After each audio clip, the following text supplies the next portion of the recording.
All right, we want to turn to a major labor issue affecting the future of postal employees here and around the country. Back in October, the union representing letter carriers in cities and the Postal Service reached a tentative contract agreement, but that current proposal has some members pushing back. 2 on Your Side's Andy Payton explains why. They're on your street almost every day to make sure you're taken care of. You're wearing bulky equipment, you're trying to trudge through snow and ice on uneven terrain. And today, they were once again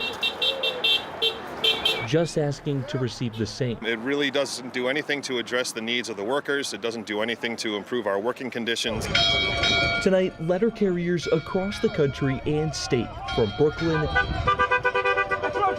to Cheektowaga, rallying together to call on their fellow carriers to vote no on a tentative contract agreement that would offer a 1.3% annual raise, not compounded over the next 3 years. The NALC was founded on the proposition that we should be able to make a livable wage with 8 hours of work, 8 hours of recreation, and 8 hours of rest. Steve Ullender is a longtime letter carrier and has seen what it's taken to get where they are right now. We fought for decades for the right to quit working at 12 hours in a day or 60 in a week. He tells me his main fear is that this new contract could be throwing that all away. We have arbitrations, national level arbitrations, that have set that in stone as an absolute limit.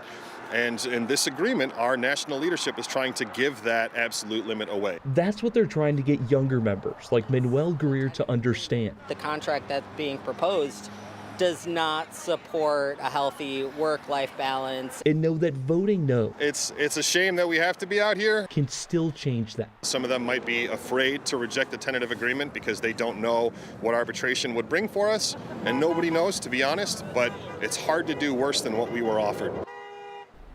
Now, ballots were sent out from the West Coast on Monday and are just making their way to letter carriers here in Western New York. Ron, that'll give them now just about a month to vote on this before the deadline on January 13th. On your side here in the newsroom, Andy Payton, Channel 2 News.